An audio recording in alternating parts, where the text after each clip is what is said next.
नमस्कार दोस्तों, स्वागत है आपका आपके अपने YouTube चैनल पर। एक बार फिर से हाजिर हैं हम आपके समक्ष। और अब हम आपके समक्ष लेके आए हैं निर्वाचन। एम लक्ष्मीकांत को पढ़ रहे हैं हम। और पॉलिटी एंड गवर्नेंस जो है इससे हम पढ़ रहे हैं। निर्वाचन यानी इलेक्शंस जो हैं इसको हम समझेंगे विस्तार से। इसके सारे प्रावधान, इसके सारे बनने वाले महत्वपूर्ण प्रश्न और सवालों को भी हम इसमें समझते हुए चलेंगे। तो निर्वाचन को हम समझ लेते हैं। ये है अध्याय संख्या 71। 70 अध्याय जो है इससे पहले हम पढ़ चुके हैं। अब मात्र 10 अध्याय बचे हैं, ऐसी मेरी अनुमान है। ठीक है। निर्वाचन व्यवस्था जो है लक्ष्मीकांत में क्या कहती है, सबसे पहले निर्वाचन देख लेते हैं कौन से भाग में है।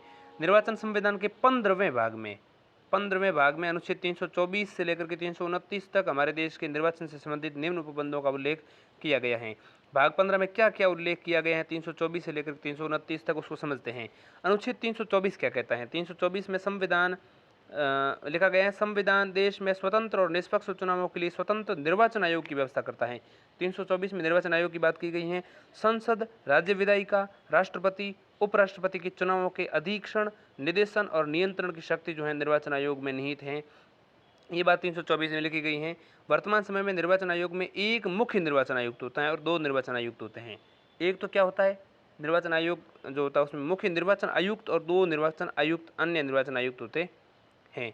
सबसे पहले तो हम ये दे लेते हैं कि जो निर्देशन और नियंत्रण और अधीक्षण की शक्ति के संदर्भ में क्या कहा गया है, और एक निर्वाचन आयुक्त तो 2 अन्य निर्वाचन आयुक्तों के संदर्भ में भी अतिरिक्त बात क्या बताई गई है, उसको समझ लेते हैं। ध्यान दीजिएगा। राज्य में नगर पालिकाओं एवं पंचायतों के निर्वाचन के संबंध में एक अलग निर्वाचन आयोग होता है जिसको हम राज्य निर्वाचन आयोग कहते हैं। राष्ट्रीय निर्वाचन आयोग जो होता है वो राज्यों में चुनाव भी करवाता है और केंद्र में भी चुनाव करवाता है। तो इस बात की ध्यान दीजिएगा। ग्राम पंचायतों के, नगर पालिकाओं के चुनाव के लिए जो है वो अलग आयोग होता है। इसके अलावा निर्वाचन आयोग से संबंधित पूरी जानकारी के लिए अध्याय संख्या 42 को आपको ध्यान से पढ़ना है, और निर्वाचन आयोग आप पहले ही पढ़ चुके हैं। अब हम केवल निर्वाचन को समझ रहे हैं, निर्वाचन आयोग को नहीं समझ रहे हैं। निर्वाचन आयोग हम पहले ही समझ चुके हैं। अध्याय संख्या 42 जो है इसको विस्तार से आपको देखना है। निर्वाचन आयोग जो है वहाँ पर आपको देखने को मिलेगा। निर्वाचन आयोग जो है उसके संदर्भ में अध्याय संख्या 42 का वीडियो भी हमारे चैनल पर मौजूद है। आप उस वीडियो को भी ज़रूर देखिएगा। ठीक है, आपको वहाँ से अच्छी जानकारी मिलेगी। देखिए, इसके अलावा 324 से 329 की श्रृंखला में भाग संख्या 15 में और क्या कहा गया है, ध्यान दीजिएगा। हमारे इस भाग 15 में निर्वाचन के संदर्भ में या उस संदर्भ में क्या कहा गया है, उसमें लिखा गया है भाग संख्या 15 में कि संसद तथा प्रत्येक राज्य विधायिका के चुनाव के लिए पृथक निर्वाचन क्षेत्र में एक मतदाता सूची होनी चाहिए। संसद का हो चाहे प्रत्येक राज्य का विधायिका का चुनाव हो, उसके लिए प्रत्येक निर्वाचन क्षेत्र में प्रत्येक अलग अलग एरिया में केवल एक मतदाता सूची होनी चाहिए। केवल एक ही होनी चाहिए, एक से ज़्यादा नहीं होनी चाहिए। इस प्रकार संविधान ने सांप्रदायिक प्रतिनिधित्व और अलग मतदाता सूची की उस व्यवस्था को खत्म कर दिया है। सांप्रदायिक प्रतिनिधित्व की व्यवस्था नहीं होगी, अलग मतदाता सूची भी व्यवस्था नहीं होगी। हमारे संविधान ने एक ही मतदाता सूची की बात की गई है। एक क्षेत्र के लिए एक ही मतदाता सूची होगी, उसमें सभी धर्मों के, सभी संप्रदायों के लोग सम्मिलित होंगे। और देश के विभाजन को जो बढ़ावा देती थी उस सांप्रदायिक प्रतिनिधित्व की विधि को जो है समाप्त कर दिया गया है। हमारे भाग संख्या 15 में अनुच्छेद 324 से 329 में इस प्रकार जिक्र किया गया है। इसके अलावा तीसरा बिंदु ये कहता है इस भाग 15 का कि व्यक्ति मतदाता सूची में नामित होने के लिए केवल धर्म, नस्ल, जाति, लिंग अथवा इनमें से किसी एक के आधार पर अपात्र नहीं हो सकता। उसको हर तरीके से आपको मतलब शामिल करना ही पड़ेगा। आप उसको धर्म या जाति या इस आधार पर उनको अलग नहीं कर सकते। इसके अतिरिक्त तो कोई व्यक्ति क्षेत्र की मतदाता सूची में केवल धर्म, नस्ल, जाति अथवा लिंग अथवा इनमें से किसी एक के आधार पर दावा नहीं कर सकता। मतदाता सूची में होना जो है उस क्षेत्र में होना केवल जाति या इस आधार पर नहीं हो सकता। ठीक है, ये स्थिति इसलिए कह रहा हूँ, जैसे मान लो सपोज दैट पश्चिम बंगाल में मुसलमानों की संख्या बहुत ज़्यादा हो गई और रोहिंग्या जो है सपोज दैट वहाँ रह रहे हैं पश्चिम बंगाल के एरिया में, और वो इस बात पर दावा नहीं कर सकते क्योंकि वो मुस्लिम है और इस मुस्लिम बहुल इलाका है, और वहाँ पर इस बात पर वो दावा नहीं कर सकते कि पश्चिम बंगाल में चुनाव की मतदाता सूची में हमको भी शामिल किया जाए। तो इस प्रकार इस आधार पर दावा भी नहीं कर सकते और उनको अलग भी नहीं किया जा सकता यदि वो योग्य हैं। तो इस प्रकार संविधान ने मतदान में प्रत्येक नागरिक की समानता को स्वीकार किया है। इसके अलावा इस 15वें भाग में कहा गया है लोकसभा तथा राज्य विधानसभा के लिए निर्वाचन वयस्क मताधिकार के आधार पर होता है। वयस्क मताधिकार लोकसभा का हो चाहे राज्य विधानसभा का हो। इस प्रकार प्रत्येक व्यक्ति जो भारतीय नागरिक हैं 18 वर्ष की आयु का है निर्वाचन में मत देने का अधिकार प्राप्त कर लेता है यदि वह संविधान के उपबंधों उपयुक्त विधायिका यानी संसद अथवा राज्य विधायिका द्वारा जो भी हैं उसके द्वारा निर्मित अधीन अनिवास चित्तवृत्ति अपराध या भ्रष्ट या अवैध आचरण के आधार पर अन्यथा निर्वर्तित नहीं किया जा सकता। और ये जो आयु 18 वर्ष भारतीय नागरिक की गई है, वो की गई है, उसमें सुधार किया गया था। पहले उम्र जो है 21 वर्ष थी। मैं आपको बताता हूँ कब की गई थी। और यहाँ पर एक बात बताई गई है कि उम्र भी बताऊँगा, साथ-साथ एक बिंदु ये भी मैं आपको बताता हूँ अभी, कि यदि संविधान के उपबंधों अथवा उपयुक्त विधायिका, जैसे संसद और राज्य विधायिका द्वारा मान लो निर्मित कोई भी अधीन अनिवास है, चित्तवृत्ति, अपराध या भ्रष्ट या अवैध आचरण के आधार पे अन्यथा निवर्तित नहीं किया जा सकता किसी भी व्यक्ति को। ठीक है, तो आप समझते हैं। सबसे पहले तो ये जाकर के इन बिंदुओं को ध्यान दीजिएगा। यहाँ पर मैं बात कर रहा था उम्र की, तो 61वें संविधान संशोधन नियम 1988 के द्वारा मतदान की उम्र 21 से घटाकर 18 कर दी गई। और ये 61वां अधिनियम जो 1988 में आया था, 1988 में आया ये अधिनियम 1989 में जाकर लागू होता है। 1989 में मार्च महीने में 28 तारीख को लागू होता है। ठीक है, 28 मार्च 1989 को ये लागू होता है। 1989 याद रख लीजिएगा, 1988 में आता है, 1989 में लागू होता है। संविधान जो संशोधन है वो 61वां है। उम्र जो है 21 थी पहले, घटा करके 18 कर दी गई। इसके अलावा देखिए एक बात मैंने यहाँ बात बताई कि वयस्क मताधिकार की बात यहाँ की गई, तो सार्वभौम वयस्क मताधिकार जो है उसको अध्याय 3 में आप देख सकते हैं। सार्वभौम वयस्क मताधिकार की बात वहाँ पर की गई है। अध्याय संख्या 3 में विस्तार से समझ सकते हैं आप, वहाँ जाकर के, वहाँ से अगर आप समझना चाहें तो विस्तार से जाकर के इनको समझ भी सकते हैं। इसके अतिरिक्त इस भाग संख्या 15 में कहा गया है, संसद उन सभी व्यवस्थाओं का उपबंध कर सकती है जो संसद अथवा राज्य विधेयकों के निर्वाचन मतदाता सूची को तैयार मतलब संसद उन सभी व्यवस्थाओं का उपबंध कर सकती है जो संसद या राज्य विधेयकों के निर्वाचन मतदाता सूची की तैयारियों, निर्वाचन क्षेत्रों के परिसीमन तथा सभी मामले जो संवैधानिक व्यवस्थाओं की सुरक्षा के लिए आवश्यक है, उन सभी उपबंधों का उन सभी व्यवस्थाओं का उपबंध जो है संसद कर सकती है। व्यवस्थाएं संसद करने का उसको पूरा अधिकार है, हक है। वो संसद जो है उसके पास अधिकार है कि वो संसद राज्य विधायिकाओं के निर्वाचन के लिए जो भी मतदाता सूची तैयार हो रही है और निर्वाचन क्षेत्रों का जो परिसीमन है वो हो रहा है, इसके अलावा सभी मामले जो भी संवैधानिक व्यवस्थाओं की सुरक्षा के लिए आवश्यक हैं, उन सभी व्यवस्थाओं का उपबंध कर सकती है संसद को ये अधिकार है। इसके अलावा राज्य विधायिका भी स्वयं के निर्वाचन से संबंधित, राज्य विधायिका क्या कर सकती हैं, स्वयं भी निर्वाचन से संबंधित सभी मामलों में मतदाता सूची की तैयारियों के संबंध में संबंधित संवैधानिक व्यवस्थाओं की सुरक्षा के लिए आवश्यक सभी मामलों में उपबंध बना सकती है। राज्य विधायिका को भी ये अधिकार है, परंतु वे केवल उन्हीं मामलों में उपबंध बना सकते हैं जो संसद के कार्यक्षेत्र में नहीं आते हैं। दूसरे शब्दों में ये कह सकते हैं कि वे केवल संसदीय विधि के अनुपूरक हो सकते हैं, उस पर अधिभावी नहीं हो सकते हैं। संसद जो कहेगी उसको मानना पड़ेगा, उसके अनुसार जो है नियम बनाए जा सकते हैं। इसके अलावा इस संविधान के भाग 15 में कहा गया है कि संविधान घोषणा करता है कि निर्वाचन क्षेत्रों के परिसीमन अथवा इन क्षेत्रों के लिए आवंटित स्थानों से संबंधित विधियों पर, आवंटित स्थान जो है उन स्थानों से संबंधित जो विधियां हैं उन विधियों पर न्यायालय में प्रश्न नहीं उठाया जा सकता। परिणाम स्वरूप परिसीमन आयोग द्वारा पारित आदेश अंतिम आदेश होते हैं और न्यायालय में उसे नहीं लिए जा सकते, उन्हें किसी भी न्यायालय में चुनौती नहीं दी जा सकती। ये संविधान में ही कहा गया है। इसके अलावा बिंदु 8वां कहता है संविधान के भाग 15 का कि संविधान के अनुसार संसद अथवा राज्य विधायिका के निर्वाचन पर प्रश्न चिन्ह नहीं लगाया जा सकता। केवल एक निर्वाचन याचिका के जो ऐसे प्राधिकारों के समक्ष ऐसे तरीके से प्रस्तुत किया जाए जिसका उपबंध उपयुक्त विधायिका ने किया हो। मतलब बात यह है कि संविधान के अनुसार संसद अथवा राज्य विधायिका के निर्वाचन पर प्रश्न नहीं लगाया जा सकता। केवल एक निर्वाचन याचिका के जो ऐसे प्राधिकारों के समक्ष ऐसे तरीके प्रस्तुत किए जाएं जिसका उपबंध उपयुक्त विधायिका ने किया हो। तो विधायिका ने जो किए हैं उस पर जो भी प्राधिकार या जो भी निर्वाचन की गई उन पर जो है संसद मतलब संसद या राज्य विधायिका के निर्वाचन पर प्रश्न नहीं लगाया जा सकता। 1966 से चुनावी याचिका पर सुनवाई अकेले उच्च न्यायालय यानी कि हाई कोर्ट करता है, किंतु अपील का अधिकार क्षेत्र केवल उच्चतम न्यायालय में है। अपील का जो अधिकार क्षेत्र है वो सुप्रीम कोर्ट में है, लेकिन 1966 से चुनावी याचिका पर जो है सुनवाई केवल जो है हाई कोर्ट करता है।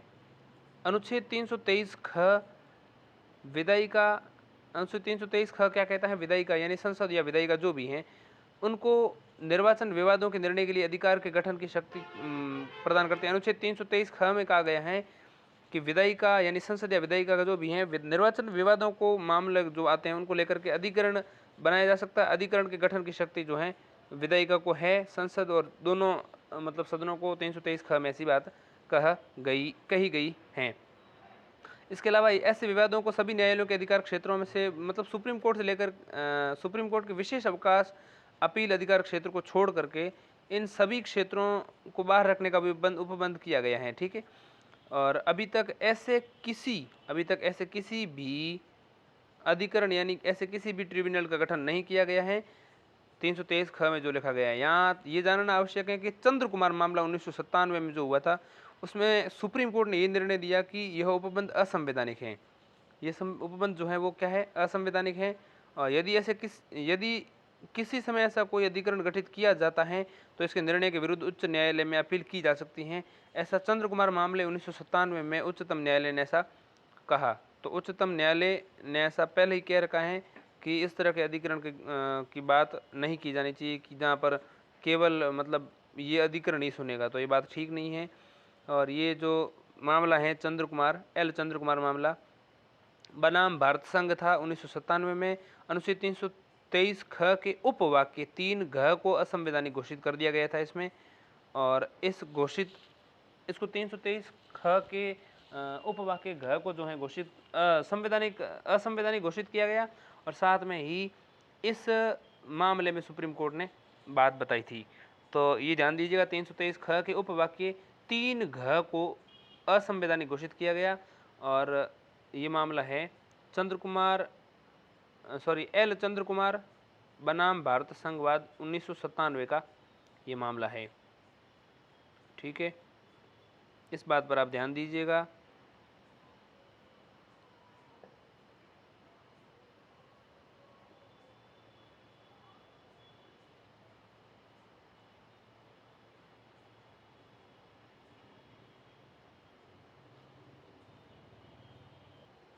अब हम समझेंगे चुनाव तंत्र क्या है। भारत का निर्वाचन आयोग सबसे पहले, ठीक है, इसको हम कहते हैं ECI, ठीक, इलेक्शन कमीशन ऑफ इंडिया। और उसके बाद हम समझेंगे CEO यानी मुख्य निर्वाचन अधिकारी। फिर समझेंगे जिला निर्वाचन अधिकारी यानी DEO, ठीक। उसके बाद हम समझेंगे इलेक्ट्रॉल रजिस्ट्रेशन ऑफिसर यानी कि ERO। तो सबसे पहले तो हम ECI को, इलेक्शन कमीशन ऑफ इंडिया को समझेंगे, फिर CEO को, फिर DEO को, और फिर RO यानी रिटर्निंग ऑफिसर कहते हैं इसको, चुनाव अधिकारी कहते हैं सामान्यतः, ठीक है। रिटर्निंग ऑफिसर के बाद हम समझेंगे ERO को, ERO यानी कि इलेक्ट्रॉल रजिस्ट्रेशन ऑफिसर। तो इलेक्टोरल रजिस्ट्रेशन ऑफिसर कहते हैं ERO। उसके बाद हम समझेंगे PO को, PO को हम कहते हैं प्रिजाइडिंग ऑफिसर। तो ये प्रिजाइडिंग ऑफिसर से लेकर के सारे चुनाव तंत्र जो है उसमें सबको समझेंगे। फिर पर्यवेक्षक को समझेंगे। पर्यवेक्षक में भी सामान्य पर्यवेक्षक हैं, व्यय पर्यवेक्षक हैं, पुलिस पर्यवेक्षक हैं, जागरूकता पर्यवेक्षक हैं, लघु स्तरीय पर्यवेक्षक है और सहायक पर्यवेक्षक हैं, सबको समझेंगे। और उसके बाद हम चुनाव प्रक्रिया पर आ जाएंगे। तो इन सबको सबसे समझते हुए हम समझेंगे। तो चुनाव तंत्र में सबसे पहले हैं चुनाव आयोग की बात, निर्वाचन आयोग की बात। भारत का निर्वाचन आयोग ECI election commission of India Bharat के संविधान के 324 अनुच्छेद में अंतर्गत जो है भारत के निर्वाचन आयोग के लोकसभा और राज्य विधानसभा के चुनावों का अधीक्षण, निर्देशन और नियंत्रण का अधिकार प्राप्त है। लोकसभा में और राज्य विधानसभा दोनों के चुनावों का अधीक्षण, निर्देशन और नियंत्रण का अधिकार लिखा गया है अनुच्छेद 324 में। कहा गया भारत का निर्वाचन आयोग 3 सदस्यीय निकाय है। इसमें एक मुख्य चुनाव आयुक्त होता है और 2 चुनाव आयुक्त होते हैं। भारत के राष्ट्रपति मुख्य चुनाव आयुक्त एवं 2 चुनाव आयुक्तों की नियुक्ति करते हैं। भारत के राष्ट्रपति क्या करते हैं, मुख्य चुनाव आयुक्त की भी नियुक्ति करते हैं और अन्य 2 चुनाव आयुक्तों की नियुक्ति जो है मुख्य चुनाव आयुक्त की सलाह मशवरा पर करते होंगे। बात करते हैं मुख्य निर्वाचन अधिकारी, जिसको हम कहते हैं CEO, चीफ इलेक्शन ऑफिसर। तो मुख्य निर्वाचन अधिकारी को हम कहते हैं चीफ इलेक्शन ऑफिसर, CEO, ठीक है। चीफ एग्जीक्यूटिव ऑफिसर नहीं, ये इलेक्शन ऑफिसर, ध्यान दीजिएगा, निर्वाचन अधिकारी। तो किसी राज्य संघीय क्षेत्र का मुख्य चुनाव अधिकारी उस राज्य अथवा संघीय क्षेत्र में चुनाव कार्यों का पर्यवेक्षण करने के लिए अधिकृत है, जिसका निर्वाचन आयोग अधीक्षण, निर्देशन, नियंत्रण करता है। निर्वाचन आयोग राज्य सरकार, संघीय क्षेत्र की सरकार के किसी अधिकारी को राज्य सरकार, संघीय क्षेत्र प्रशासन के परामर्श से मुख्य चुनाव अधिकारी नामित कर सकता है। बात करते हैं DEO की यानी डिस्ट्रिक्ट इलेक्शन ऑफिसर। तो DEO की बात करें, मुख्य निर्वाचन अधिकारी के अधीक्षण, मुख्य निर्वाचन अधिकारी के अधीक्षण, निर्देशन और नियंत्रण में जिला निर्वाचन अधिकारी जिले में मुख्य चुनाव कार्य का पर्यवेक्षण करता है। भारतीय निर्वाचन आयोग द्वारा राज्य सरकार के किसी अधिकारी को राज्य सरकार की सलाह पर जिला निर्वाचन अधिकारी नामित अथवा पद नामित कर सकता है, ठीक है। तो राज्य सरकार जो है उसमें भारत निर्वाचन आयोग ऐसा कर सकता है। बात करते हैं RO यानी रिटर्निंग ऑफिसर यानी चुनाव अधिकारी। ध्यान दीजिएगा, किसी संसदीय अथवा विधानसभा क्षेत्र के चुनाव कार्य के संचालन के लिए चुनाव अधिकारी उत्तरदायी होता है। भारत का निर्वाचन आयोग राज्य सरकार अथवा स्थानीय प्राधिकार के किसी पदाधिकारी को राज्य सरकार या संघीय क्षेत्र के प्रशासन के परामर्श से प्रत्येक विधानसभा एवं संसदीय चुनाव क्षेत्र में एक चुनाव पदाधिकारी को नामित करता है। इसके अतिरिक्त भारत का निर्वाचन आयोग जो है, election commission of India (ECI) जो है, प्रत्येक विधानसभा अथवा संसदीय चुनाव क्षेत्र में चुनाव अधिकारी के कार्यों में सहयोग देने के लिए एक या अधिक सहायक चुनाव अधिकारी भी नियुक्त करता है। ठीक है, अब हम बात करेंगे ERO को। ERO यानी इलेक्टोरल रजिस्ट्रेशन ऑफिसर, चुनाव निबंधन पदाधिकारी कहते हैं इसको हिंदी में। संसदीय चुनाव क्षेत्र में मतदाता सूची आदि को तैयार करने के लिए चुनाव पंजीकरण अधिकारी उत्तरदायी होता है। चुनाव पंजीकरण अधिकारी का मुख्य कार्य क्या है? मतदाता सूची आदि को तैयार करवाने के लिए। इसको चुनाव निबंधन अधिकारी भी कहते हैं, प्रबंधन अधिकारी भी हम कह सकते हैं। तो ये अधिकारी हैं, और चुनाव पंजीकरण अधिकारी भी कहते हैं इसको। इलेक्टोरल रजिस्ट्रेशन ऑफिसर ERO जो होता है, भारत का निर्वाचन आयोग राज्य संघीय शासन के परामर्श से सरकार अथवा स्थानीय प्राधिकार के किसी अधिकारी को चुनाव पंजीकरण अथवा अधिकारी नियुक्त कर सकता है। और चुनाव पंजीकरण अधिकारी यानी कि इलेक्टोरल रजिस्ट्रेशन ऑफिसर ERO नियुक्त कर सकता है। चुनाव पंजीकरण अधिकारी के सहयोग के लिए भारत का निर्वाचन आयोग एक या अधिक सहायक चुनाव पंजीकरण अधिकारियों की नियुक्ति कर सकता है। बात करते हैं पीठासीन अधिकारी। तो प्रिजाइडिंग ऑफिसर PO जिसको हम कहते हैं, पीठासीन अधिकारी मतदान अधिकारियों के सहयोग से मतदान केंद्र पर मतदान कार्य संपन्न कराता है।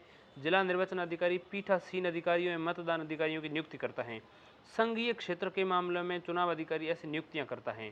ठीक है, तो ये PO प्रिजाइडिंग ऑफिसर पीठासीन अधिकारी की बात कर ली हमने। अब हम बात करेंगे पर्यवेक्षक की। भारत का चुनाव आयोग संसदीय तथा राज्य विधायकों के चुनाव के लिए सरकारी अधिकारियों का मनोनयन करता है। भारत का चुनाव आयोग जो है संसदीय और राज्य विधायकों के चुनाव के लिए क्या करता है? अधिकारियों का मनोनयन करता है। ये पर्यवेक्षक कई प्रकार के होते हैं, जैसे सामान्य पर्यवेक्षक। सामान्य पर्यवेक्षक क्या होता है? आयोगों को सुचारू रूप से संपन्न कराने के लिए, आयोग चुनावों को जो है सुचारू रूप से संपन्न कराने के लिए, चुनाव को अच्छे से करवाने के लिए सामान्य पर्यवेक्षक नियुक्त करता है। इन्हें स्वतंत्र और निष्पक्ष चुनाव के लिए चुनाव प्रक्रिया में हर चरण पर ध्यान रखना पड़ता है सामान्य पर्यवेक्षक को। दूसरा है व्यय पर्यवेक्षक। तो व्यय पर्यवेक्षक का कार्य क्या है? आयोग क्या करता है? केंद्रीय सरकार सेवा से व्यय पर्यवेक्षक नियुक्त किए जाते हैं, जिनका काम होता है उम्मीदवारों के चुनाव खर्च पर कड़ी निगरानी रखना। इन्हें यह भी देखना है कि वोटरों को पूरी चुनाव प्रक्रिया के दौरान कोई लालच तो नहीं दिया जा रहा है। इसके अलावा पुलिस पर्यवेक्षक क्या होता है? आयोग भारत पुलिस सेवा के अफसरों को पुलिस पर्यवेक्षकों के रूप में राज्य जिला स्तर पर तैनात करता है। ये चुनाव क्षेत्र की संवेदनशीलता पर निर्भर करता है। ये पर्यवेक्षक पुलिस की तैनाती से संबंधित सभी गतिविधियों, कानून और व्यवस्थाओं की स्थिति पर नजर रखते हैं। ये पर्यवेक्षक स्वतंत्र एवं निष्पक्ष चुनाव के लिए नागरिक तथा पुलिस प्रशासन में समन्वय बनाता है, पुलिस पर्यवेक्षक कहलाता है।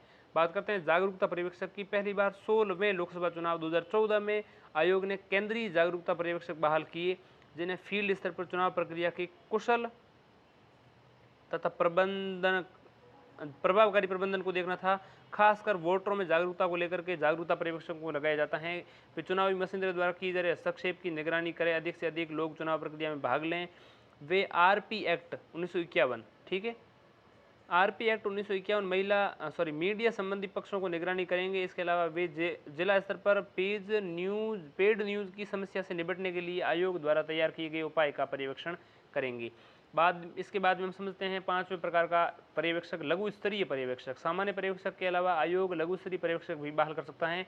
इनका काम है कि चुने हुए पोलिंग स्टेशनों पर चुनाव के दिन वोटिंग प्रक्रिया का पर्यवेक्षण करें। ये केंद्र सरकार या केंद्रीय सार्वजनिक क्षेत्र में अधिकारियों में से चुने जाते हैं। ये पर्यवेक्षक पोलिंग स्टेशनों पर BMF को जांचते हैं और चुनाव शुरू होने के पूर्व उसे प्रभावित करते हैं, और वे पोलिंग के दिन पोलिंग स्टेशनों के कार्यों का पर्यवेक्षण करते हैं। ये प्रक्रिया चुनाव अभ्यास से शुरू होकर पोलिंग की समाप्ति तक चलती है। वे EVM को सील और दूसरे दस्तावेजों को सील करते हैं, और ये सुनिश्चित करने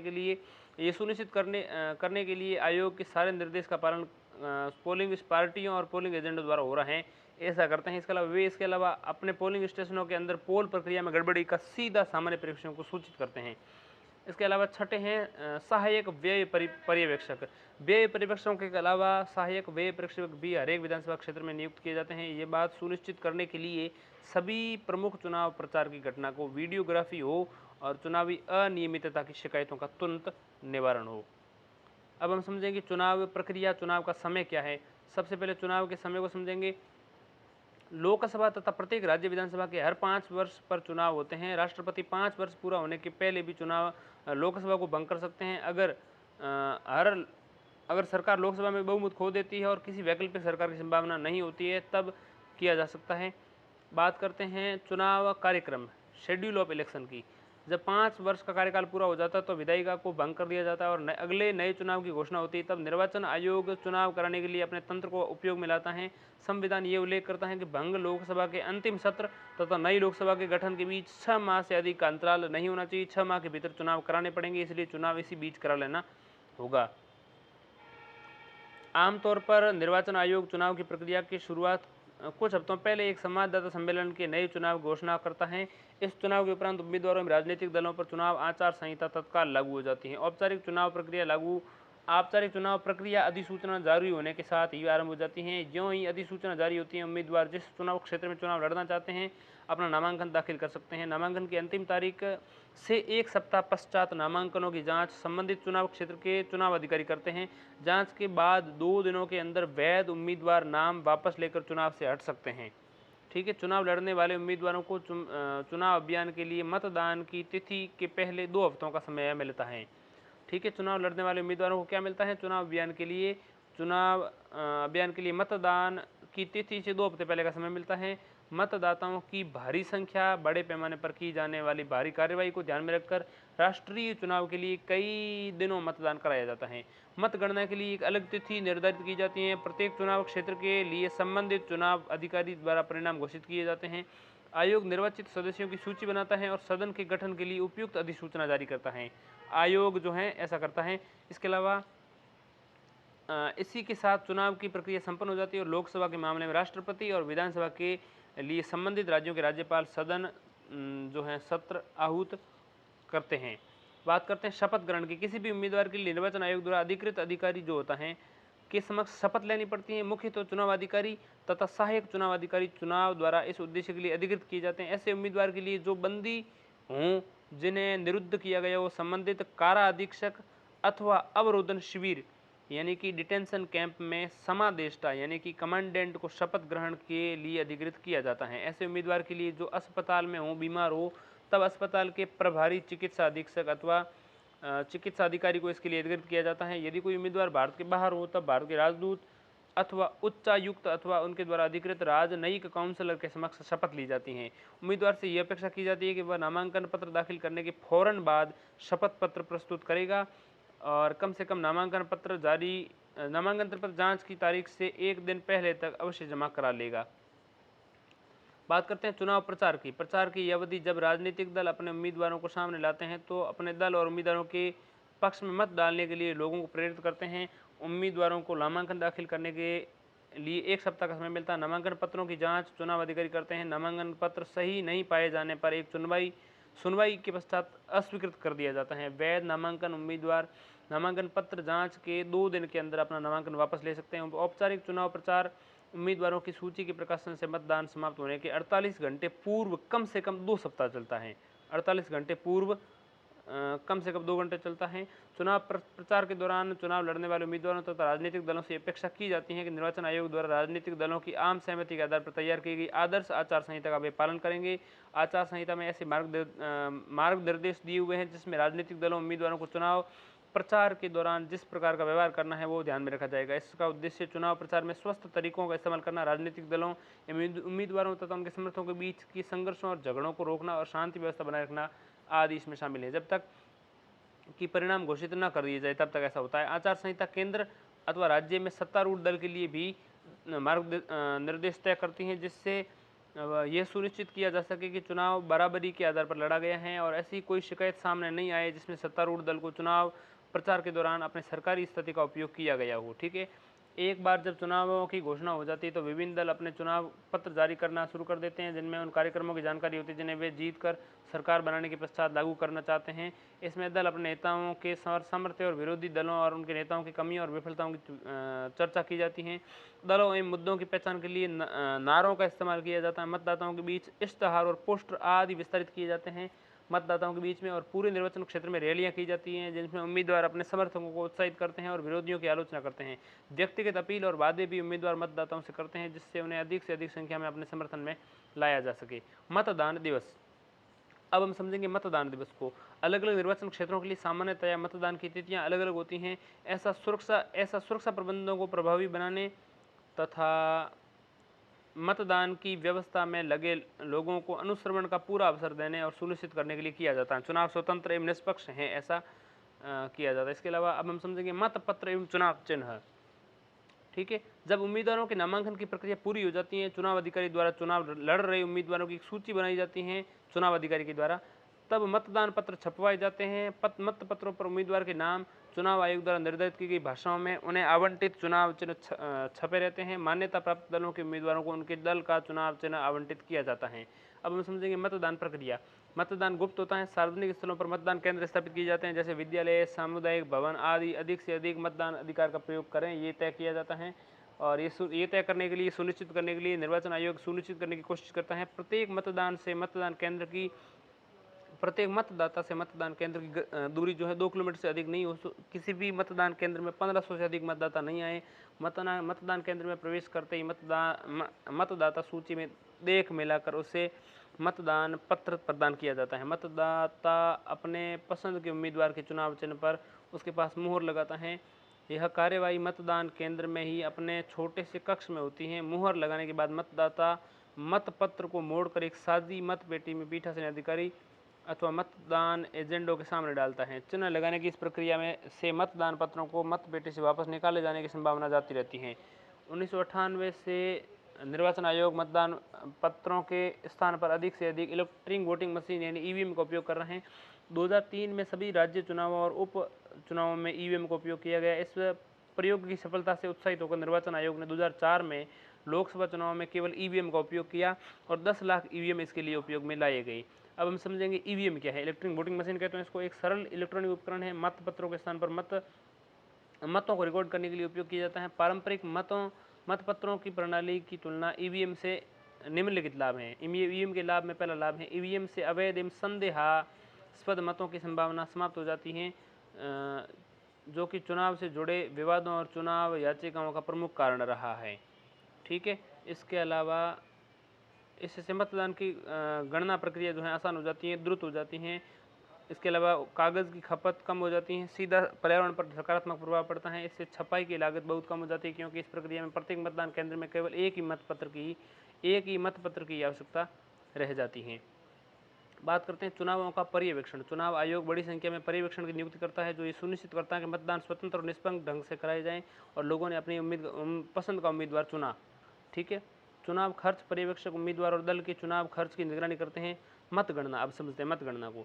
जब मतदान संपन्न हो जाता है तो चुनाव अधिकारी या पर्यवेक्षक की देखरेख में मतगणना की प्रक्रिया प्रारंभ होती है। मतदान समाप्त होने के पश्चात चुनाव अधिकारी सबसे अधिक मत पाने वाले उम्मीदवार को नाम विजयी घोषित उम्मीदवार के नाम में घोषित करते हैं। लोकसभा चुनाव फर्स्ट पास्ट दी पोस्ट ये इन्वर्टेड कॉमा में लिखी हुई है। लोकसभा चुनाव जो हैं फर्स्ट पास्ट दी पोस्ट पद्धति के अनुसार कराए जाते हैं और देश की चुनाव क्षेत्रों में अलग अलग भौगोलिक क्षेत्रों में विभाजित कर दिया जाता है और मतदाता एक उम्मीदवार के लिए एक मत देते हैं और सबसे अधिक मत पाने वाला उम्मीदवार विजयी घोषित किया जाता है। राज्य विधानसभा चुनाव में लोकसभा चुनावों की तर्ज पर ही होते हैं और राज्य और संघ शासित प्रदेशों को एकल सदस्य चुनाव क्षेत्रों में विभाजित कर दिया जाता है। अब हम समझते हैं जन माध्यमों में कवरेज। चुनावी प्रक्रिया को अधिक से अधिक पारदर्शी बनाने के लिए जन माध्यमों यानी मीडिया को चुनाव प्रक्रिया के कवरेज के लिए प्रोत्साहित किया जाता है तथा मतदान की गोपनीयता को बनाए रखा जाता है। मीडिया कर्मियों को मतदान केंद्रों तक पहुंचने के लिए विशेष पास दिए जाते हैं ताकि वे मतदान प्रक्रिया का कवरेज करें और मतगणना पत्रों में भी मतगणना पूरी प्रक्रिया का संज्ञान लें। बात करें चुनाव याचिका की। कोई भी चुनावकर्ता या अथवा उम्मीदवार चुनाव याचिका दायर कर सकता है। उसे ये विश्वास हो कि चुनाव में कदाचार हुआ हो तो चुनाव याचिका डाल सकता है। चुनाव याचिका एक सामान्य सिविल याचिका नहीं होती है बल्कि एक पूरा चुनाव क्षेत्र संलग्न होता है। ठीक है, बल्कि इसमें क्या होता है, पूरा चुनाव क्षेत्र संलग्न होता है। चुनाव याचिका के संबंधित राज्य के उच्च न्यायालय हाईकोर्ट में सुनवाई होती है। यदि शिकायत सही पाई जाती है तो निर्वाचन क्षेत्र में जो चुनाव है वो दोबारा कराए जा सकते हैं। अब हम समझते हैं लोकसभा चुनावों के परिणाम। 1952 में पहले चुनाव हुए, दूसरे 1957 में, फिर 1962 में, फिर 1967 में, फिर 1971 में 5वें, 6ठे 1977 में, 7वें 1980 में, 8वें 1984 में, 9वें 1989 में, 10वें 1991 में, 12वें 1996 में, और 11वें 1996 में, 12वां 1998 में, और 13वां 1999 में हुए। ठीक है, और निर्वाचित स्थान जो थे वो पहले में 489, दूसरे में 494, तीसरे में भी 494, चौथे में 520, पाँचवें में 518, छठे में 542, सातवें में 542, आठवें में 542, नौवें में 543, 10वें में 543, 11वें में 543, और 12वें और 13वें में भी 543 थे। ठीक है, और अलग अलग सरकारों ने अलग अलग मत प्रदान किए। ठीक है, तो पहले लोकसभा चुनाव जो हुए थे 1952 में, उसमें 489 स्थान थे, 489 सीटें थी, उनमें से 364 कांग्रेस को मिली। दूसरे 1957 में 494 में से 371 कांग्रेस को मिली। ठीक है, और इसके अलावा तीसरा 1962 में हुआ, उसमें 494 में से दूसरे और तीसरे में दोनों में ही 494 थी। उसमें पहले में दूसरे में मिली कांग्रेस को मतलब 371, और तीसरे में मिली 361।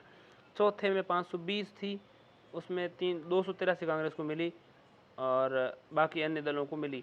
पाँचवें 1971 के चुनावों में 518 सीटों में से कांग्रेस को 352 सीटें मिली।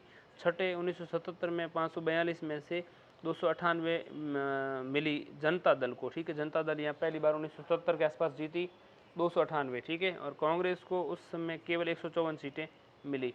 सातवें 1980 में चुनाव हुआ और 542 सीटें अब सातवें, छठे, सातवें, आठवें, इन तीनों में 542 सीटें थी। ठीक है, तो छठे, सातवें, आठवें 542 सीटों में से छठे में तो मिली जनता पार्टी को 298, सातवें में 353 वापस कांग्रेस को मिल गई, और आठवें में कांग्रेस को 415 मिली। ठीक है, अब बात करते हैं नवे की, तो नवे में, 10वें में, 11वें में, 12वें में और 13वें सब में 543 सीटें थी। नवे में 197 कांग्रेस को मिली, जनता दल को 141 मिली। 10वें में कांग्रेस को 232 मिली, भाजपा को 119 मिली। ठीक है, 11वें 1996 में जो है भाजपा को 161 मिली, कांग्रेस को 140 मिली। 12वें में भाजपा को 182 मिली, कांग्रेस को 141 मिली। 13वें में 543 में से भाजपा को 182 मिली। 12वें और 13वें में दोनों में ही भाजपा को 182 सीटें मिली, और कांग्रेस को पहले में 141 मिली, मतलब 12वें में, और 13वें में जो है 114 सीटें ही मिली। फिर 14वें आम चुनाव 2004 में हुए, 543 सीटें ही थी तब भी। 543 सीटों में से जो है कांग्रेस को 145 सीटें 14वें चुनाव में मिली, भाजपा को 138 मिली। 15वें 2009 में जो है 543 में से कांग्रेस को 206 मिली, भाजपा को 116 मिली। ठीक है, 17वें आम चुनाव 17वें आम चुनाव में 543 में से 303 भाजपा को मिली, कांग्रेस को केवल 52 मिली। ठीक है, 17वें की बात कर रहा हूँ, सीधा 16वें चुनाव की मैं बात नहीं कर रहा हूँ, 2019 की बात हो रही है। 2019 के चुनाव में जो है 303 सीटें मिली, किसको? 543 में से 303 मिली 2019 के इस चुनाव में भाजपा को, और 52 सीटें, केवल 52 सीटें मिली कांग्रेस को। अब हम बात करेंगे कुछ अन्य चीज़ों की, जैसे यहाँ पर प्रत्येक लोकसभा चुनावों के पश्चात प्रधानमंत्री कौन कौन बने। तो पहले लोकसभा चुनाव में 1952 में जो हुए, उसमें जवाहरलाल नेहरू प्रधानमंत्री बने। दूसरे में भी जवाहरलाल नेहरू ही बने, तीसरे में भी जवाहरलाल नेहरू ही बने। तीनों में कांग्रेस जीती लगातार। ठीक है, और तीसरे के बाद में थोड़ी स्थिति बिगड़ी, बीच में गुलजारीलाल नंदा, फिर लाल बहादुर शास्त्री, फिर गुलजारीलाल नंदा जो है इस स्थिति में बीच में रहे थोड़े से। फिर चौथे आम चुनाव हुए। चौथे आम चुनाव जब हुए तो उसमें इंदिरा गांधी प्रधानमंत्री बनी। पाँचवें आम चुनाव में भी इंदिरा गांधी ही प्रधानमंत्री बनी। छठे में मोरारजी देसाई बने, मोरारजी देसाई छठे में बने, और छठे के बीच में जो है चरण सिंह को बनाया गया बाद में। सातवां जो है उसमें फिर से इंदिरा गांधी बनी।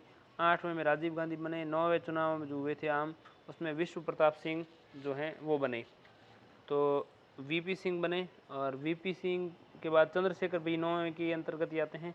10वें में फिर से 10वें में जो है एक नए प्रधानमंत्री बनते पीवी नरसिम्हा राव, तो पीवी नरसिम्हा राव जो है वो बने। 11वें में फिर अटल बिहारी वाजपेयी, फिर एच डी देवगौड़ा, और फिर इंद्र कुमार गुजराल जो है ये बीच में बने। 12वें में अटल बिहारी वाजपेयी बने। 13वें में भी अटल बिहारी वाजपेयी बने। 14वें में मनमोहन सिंह बने। 15वें में मनमोहन सिंह बने, 14-15वें में, और 12वें-13वें में अटल बिहारी वाजपेयी बने।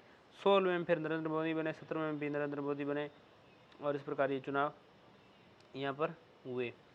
अब उम्मीदवारों की संख्याएं जो हैं यहाँ पर मैं नहीं बताऊंगा, ये फालतू चीज़ें हो गई, और उम्मीदवार निर्वाचित कौन कौन हुए ये सब भी मैं चीज़ें नहीं बताऊंगा, फालतू याद रहने के मतलब तो है नहीं। अब निर्वाचित क्षेत्रों की बात करूं तो 14वां आम चुनाव 2004 के सबसे बड़े और सबसे क्षेत्रवार लोकसभा सीटें देखें। लद्दाख सबसे बड़ा निर्वाचन क्षेत्र था लद्दाख, जम्मू एवं कश्मीर केंद्र शासित प्रदेश या राज्य जो भी कह दो, और इसका क्षेत्रफल 1,73,266 वर्ग किलोमीटर के आसपास था। बाड़मेर दूसरा सबसे बड़ा निर्वाचन क्षेत्र बाड़मेर था राजस्थान का, और इसका क्षेत्रफल 71,601 वर्ग किलोमीटर था। ठीक है, तीसरा सबसे बड़ा निर्वाचन क्षेत्र की बात करें तो वो कच्छ था गुजरात का, और 41,644 वर्ग किलोमीटर का क्षेत्रफल था। चौथा निर्वाचन क्षेत्र बड़ा था अरुणाचल प्रदेश में था ये 40,572 वर्ग किलोमीटर का क्षेत्रफल था। पांचवा भी चौथा अरुणाचल पश्चिम था, और पांचवा अरुणाचल पूर्व था। तो अरुणाचल पश्चिम जो है 40,572, अरुणाचल पूर्व जो पांचवा है 39,749। ये बड़े बड़े लद्दाख क्षेत्र में पहला लद्दाख था सबसे बड़ा निर्वाचन क्षेत्र, दूसरा बाड़मेर था राजस्थान में। ठीक है, अब बात करते हैं सबसे छोटा निर्वाचन क्षेत्रों की। तो चांदनी चौक सबसे छोटा निर्वाचन क्षेत्र था 10.59 वर्ग किलोमीटर इसका क्षेत्रफल है, जो दिल्ली में पड़ता है NCD ऑफ दिल्ली। ठीक है, इसके अलावा दूसरा सबसे छोटा है वो है कोलकाता उत्तर पश्चिम वेस्ट बंगाल का है 13.23 वर्ग किलोमीटर क्षेत्र था इसका। फिर दक्षिणी मुंबई जो महाराष्ट्र में पड़ता है 13.373 वर्ग किलोमीटर इसका। ठीक है, दूसरे वाले का कोलकाता उत्तर पश्चिम जो था उसका 13.23 था, और दक्षिण मुंबई जो तीसरा है उसका 13.73 था, 2, 3 और 7 3। चौथा सबसे छोटा था वो केंद्रीय मुंबई थी, महाराष्ट्र में ही थी, 18.31 इसका वर्ग किलोमीटर क्षेत्रफल था। दिल्ली सदर जो है पांचवा सबसे छोटा क्षेत्रफल था, और राष्ट्रीय राजधानी दिल्ली क्षेत्र में 28.09 क्षेत्रफल वर्ग किलोमीटर क्षेत्रफल के साथ सबसे छोटा था। अब हम बात करते हैं 16वें आम चुनाव 2014 में सबसे बड़े और सबसे छोटा मतदाता वार लोकसभा सीटें देखें। तो सबसे बड़ा निर्वाचन क्षेत्र की बात करेंगे तो सबसे बड़ा निर्वाचन क्षेत्र जो था वो कुल मतदाता संख्या के आधार पे सबसे बड़ा था मलकानगिरी जो तेलंगाना में था। ठीक है, 29,53,915 मतदाता थे इस मलकानगिरी तेलंगाना क्षेत्र में। दूसरा जो निर्वाचन क्षेत्र बड़ा था संख्या के आधार पे वो था उत्तर प्रदेश 22,63,961। ठीक है, 29 लाख मलकानगिरी का, और दूसरा जो क्षेत्र है उसमें 22,63,000 के आसपास उत्तर प्रदेश का गाजियाबाद। तीसरा सबसे बड़ा क्षेत्र बेंगलुरु उत्तर बेंगलुरु जो था कर्नाटक में था 22,29,063 वर्ग किलोमीटर नहीं, मतदाता संख्या में इतने मतदाता थे। ठीक है, ये जो मैं संख्या बता रहा हूँ 29 लाख 22 लाख 22 लाख ये जो है मतदाताओं की संख्या है। चौथा उन्नाव उत्तर प्रदेश का ही था 21,10,388। फिर उत्तर पश्चिमी दिल्ली जो है उसमें राष्ट्रीय राजधानी दिल्ली के अंतर्गत ये आता है, और इसके अंतर्गत 20,93,922।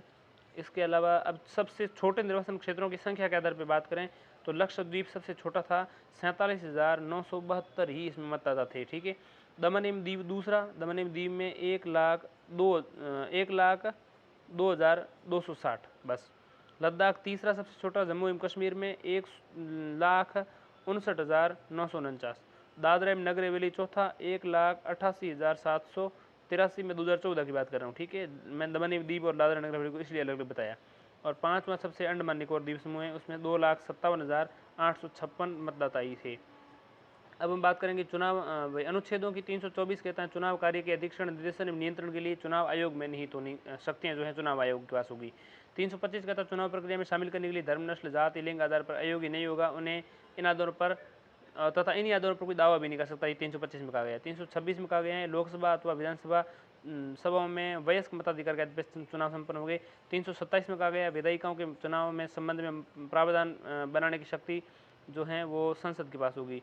इसके अलावा 328 में कहा गया राज्य विधायिका का संबंधित राज्य के अंदर चुनाव के संबंध में प्रावधान की शक्ति होगी। 329 में कहा गया चुनाव संबंधी मामलों में न्यायालय के हस्तक्षेप पर रोक है, और 329A जो है निरस्त किया जा चुका। हालांकि उसमें था प्रधानमंत्री लोकसभा अध्यक्ष के चुनाव के संबंध में विशेष प्रावधान उसमें दिया गया था। अब उसके बाद हम अगला जो अध्याय है चुनाव कानून उसको अगले वीडियो में समझेंगे।